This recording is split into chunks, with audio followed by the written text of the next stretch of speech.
Hello, my name is Kayla Brown, and I will be doing a speech on Mardi Gras. I will make a disclaimer really quickly. I am sitting down because I am having back spasms, and I didn't want to seem rude because I was sitting. Hey, over here!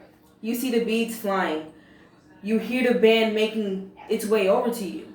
You scream at the floats to throw you a bead while being on someone's shoulders. A time of laughter and excitement. This is Mardi Gras. Mardi Gras is a carnival celebration that occurs in many places, but it gained its name in Louisiana by a French-Canadian explorer named Pierre Lemoyne. I am credible to talk about this topic because I have done lots of research and have watched many documentaries on this topic, and I have grown up with this topic. I am speaking about Mardi Gras because it has had a big impact on my life and because it has taught me a lot about my culture. I am also talking about Mardi Gras because I want other people to really understand where it came from and to know that it's not just about the parades and that it's not just about the laughter and the excitement. It actually has a lot of meaning behind it and it has a lot of culture behind it.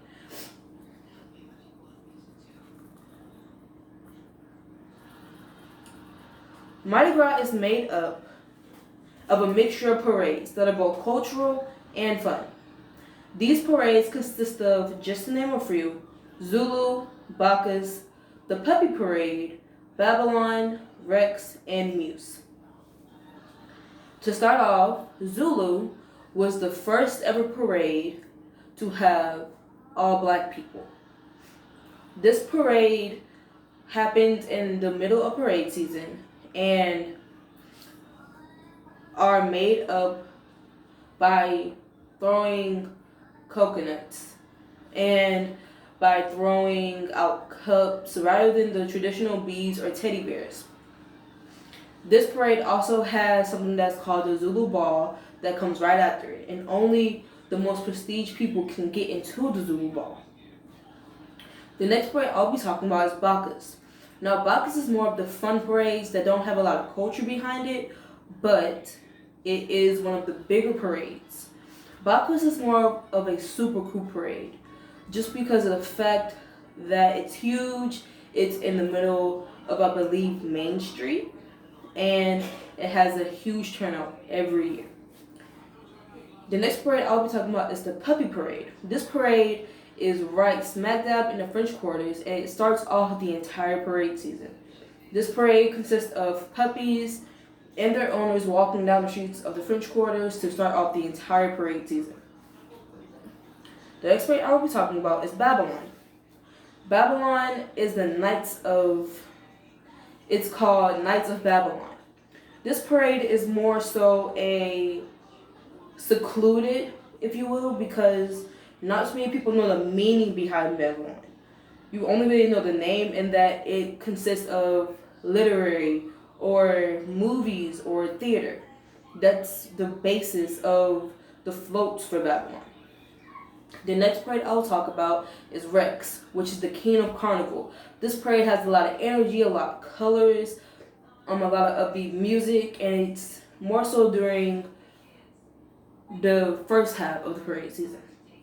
The last parade I'll be talking about is Muse. Muse was the first ever all-woman parade to hit Mardi Gras, and it originated in Louisiana and dispersed out. All these parades get their name from Greek mythology or something to do with Greek mythology. In conclusion, Mardi Gras is a huge event that inspires so much light and love in the community and will always be something to look forward to. Mardi Gras is not just for its colors, its beads, and its yelling from time to time. Mardi Gras is a time to celebrate and a time for everyone to come together in love and light. It's a time for people to step out of their comfort zones and become an entirely different person. It's a time for families to come together, and it's a time for people to respect and learn a little bit more. I made this small presentation to show a little bit about Mardi Gras since I couldn't bring any with me. So I wrote down a French Quarters pole right here. It is the Saints French Quarters pole. And on the top it has the Saints emblem and it says Who Dat Nation in the inside. Right here I have a Mardi Gras bead and the inside it says Che, which means yeah, and that's used a lot during parade season, saying hey yeah, give me a bead. I put a Saints bead because obviously Louisiana has a lot of love for the Saints. I put 504, which is the area code of Louisiana. Right here I put Bourbon Street's lamp post and I put Bourbon right on the inside. And I have two masks. I have the Happy Sad mask, which are the base of Mardi Gras. And then I put both in Mardi Gras colors. The Mardi Gras colors are yellow, green, and purple. And then I put Laissez le bon temps rouler, which is let the good times roll. Thank you.